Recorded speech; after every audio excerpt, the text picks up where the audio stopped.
Another day that smelled of powder. We bolted our lunch, briefing at 14:30 hours. That afternoon, our objective was the airfield at Reenactment. It was going to be bombed in force by 2 waves of 72 marauders.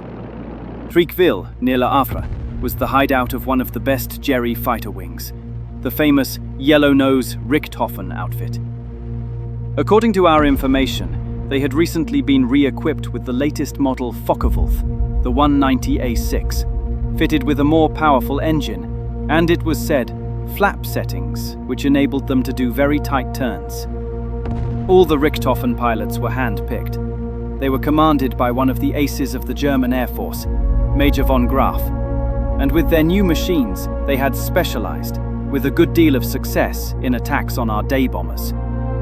Bombing them on the ground and wiping out their airfield had of course already been tried, but every time they had taken off before the attack and landed unperturbed on one of their 3 satellite fields, Évreux-Fauville, Beaumont-le-Roger, or Saint-André.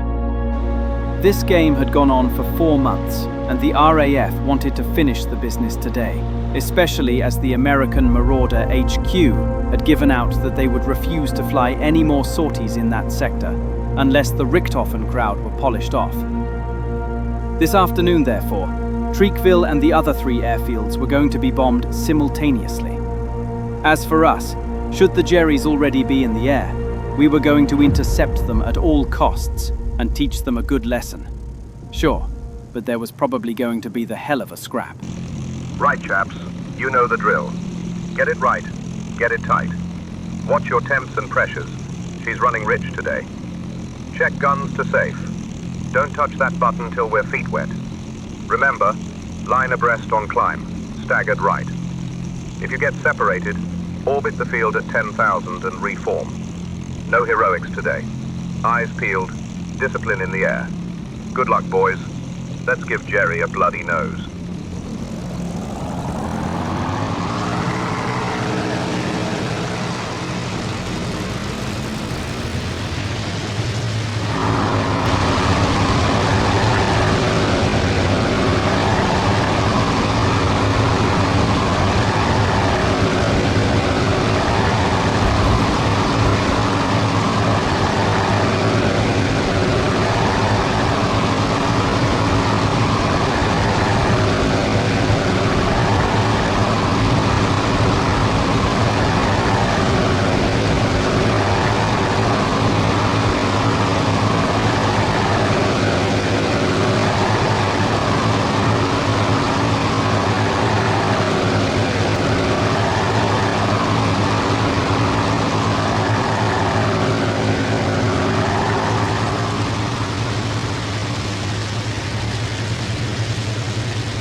Hello, Turban Leader.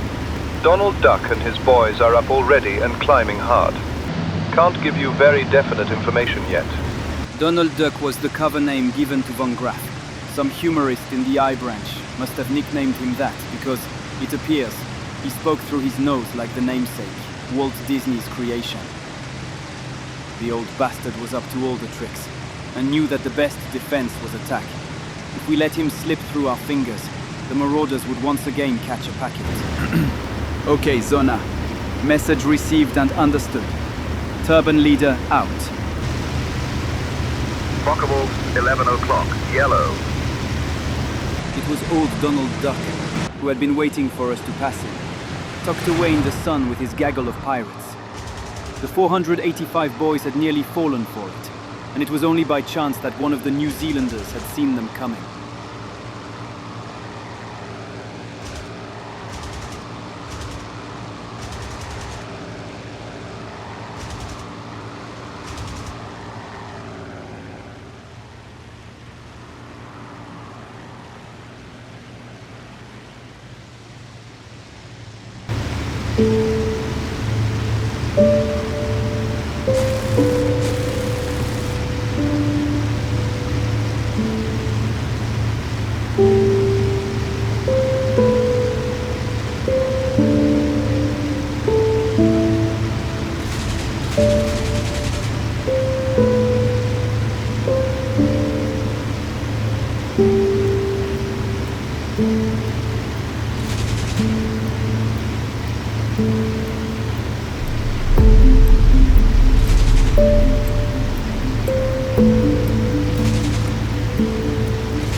I was flabbergasted. I had shot down 2 Huns. 2 Huns! I was at the same time bursting with pride and trembling with suppressed jitters. My nerves were all jangled. All right, kid. We're on the run. Talk to me. Roger that, Skipper. Coming up on the target line. Steady on course. Little left. 5 port. Steady now. She's touchy as hell, Sparks. You got it? Come on, come on. Target locked. Bombs away. Copy that. All right, let's get the hell out of here. Hang on.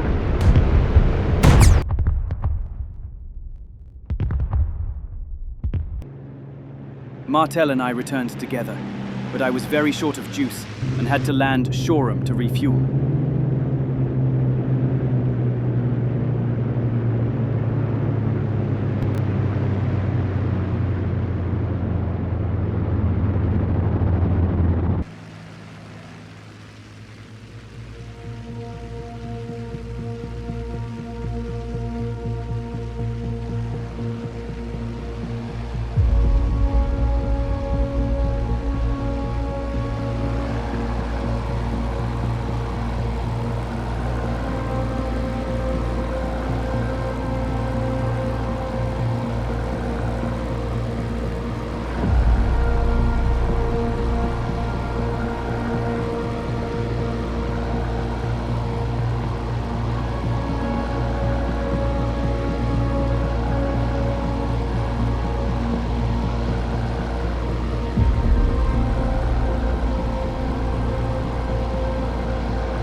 I was still so excited and overwrought that I nearly pranged on landing.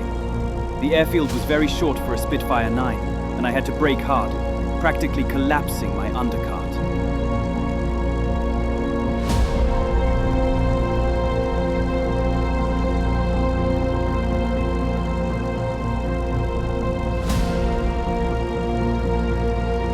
I taxied up to the Bowser near the control tower, switched off, and jumped down with a very superior air, as if one could read on my face that I had just shot down 2 enemy planes. On the evening of the 27th of July, we received a telegram. To the Alsace and 485 boys. Stop. 9 for naught is pretty good score. Stop. Keep it up. Stop. Winston Churchill. We heard over the German radio 3 days later that Major von Graf, Iron Cross with swords, oak leaves and diamonds, had been wounded in the course of a heroic combat against an enemy force way superior in numbers. After this confirmation of Martel's victory over the yellow Focke-Wulf, the poor chap had to stand an impressive number of drinks all around.